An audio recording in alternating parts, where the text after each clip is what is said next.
দীর্ঘ ১৬ বছরের শাসনামলে এলাকায় দুর্দান্ত প্রতাপ দেখিয়ে চলেছেন আওয়ামী লীগ নেতা সেলিম রেজা। রাজনৈতিক প্রতিপক্ষের উপর হামলা, মামলা ও দখলদারিত্ব ছিল তার নিত্য নৈমিত্তিক কর্ম। তার ভয়ে কেউ মুখ খোলার সাহস পায়নি কখনো। আওয়ামী লীগ সরকারের পতন হলেও টাকার জোরে এখনো বেপরোয়া সেলিম রেজা। সেলিম রেজা সিরাজগঞ্জের কামারখন্দ উপজেলার ঝাওয়েল ইউনিয়ন আওয়ামী লীগের সমাজ কল্যাণ বিষয়ক সম্পাদক পদে রয়েছেন। তিনি সাবেক এমপি ডক্টর হাবিবে মিল্লাত মুন্না ও পরবর্তী জান্নাত আরা তালুকদার হেনরির ঘনিষ্ঠ ছিলেন।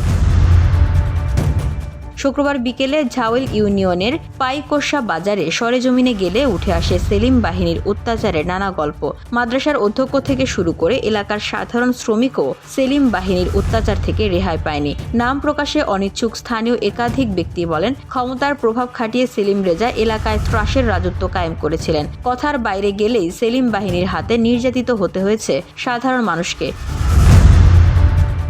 দল ক্ষমতা থেকে গেলেও সেলিমের দাপট আগের মতোই রয়েছে। এলাকাবাসীর দাবি, স্থানীয় বিএনপি নেতাদের সঙ্গে সখ্যতা গড়ে তোলে এবং টাকার জোরে বহাল তবিয়তে রয়েছেন তিনি। এলাকাবাসী বলেন, ১৭ বছর আওয়ামী লীগের প্রভাব খাটিয়ে গ্রামের মানুষকে জ্বালিয়েছে। গ্রামের কোনো লোক সেলিম বাহিনীর বিরুদ্ধে কথা বলতে পারেনি।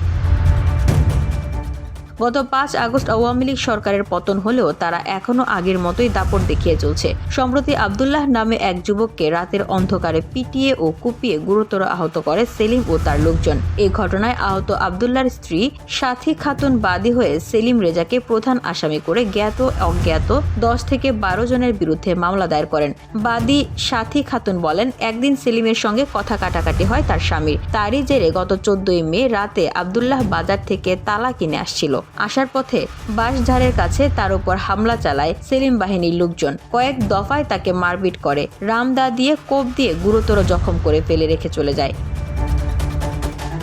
২০১৭ সালে মাদ্রাসার দাতা সদস্য থাকাকালে সেলিম রেজার বিরুদ্ধে আনা দুর্নীতির অভিযোগ ওঠে, যেটি তদন্ত শেষে প্রমাণিত হলেও অদৃশ্য কারণে বিচার হয়নি সেলিম রেজার। এ বিষয়ে মাদ্রাসার অধ্যক্ষ বজলুল হুদা বলেন, আমাকে দুবার মারপিট করে সেলিম। আমি থানায় মামলা করি, কিন্তু টাকার কাছে সব বিক্রি হয়। পাইকোষায় সেলিমের বিরুদ্ধে কথা বলার কেউ নেই। আমি বাধ্য হয়ে মামলা দুটি তুলে নিয়েছি। পাইকোষা বাজারের নবীর উদ্দিনের ছেলে জাহাঙ্গীর আলম বলেন, ২০১৮ সালে ক্ষমতার প্রভাব দেখিয়ে সেলিম রেজা আমাদের জায়গা দখলের চেষ্টা করেছিল। বসুন্ধরা, উত্তরা, বনশ্রী, কুড়িল ও বাড্ডা সহ রাজধানীর বিভিন্ন স্থানে অভিজাত ও অত্যাধুনিক মানের ফ্ল্যাট কেনার এক নির্ভরযোগ্য প্রতিষ্ঠান প্লেজেন্ট প্রপার্টিজ লিমিটেড।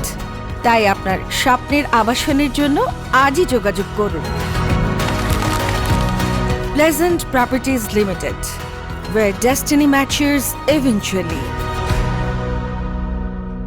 কামারখন্দ থানার পরিদর্শক মোহাম্মদ আব্দুল লতিফ বলেন, সেলিম রেজা একটি হত্যা চেষ্টা মামলার প্রধান আসামি। তাকে গ্রেপ্তারে পুলিশ অভিযান চালাচ্ছে। সেলিম বাহিনীর বিরুদ্ধে বিভিন্ন অভিযোগ প্রসঙ্গে তিনি বলেন, আমরা তো এত কিছু জানি না, তবে তার যে পরিচয়ই থাক না কেন, এখন যে মামলা হয়েছে সেই মামলায় গ্রেপ্তার হবে।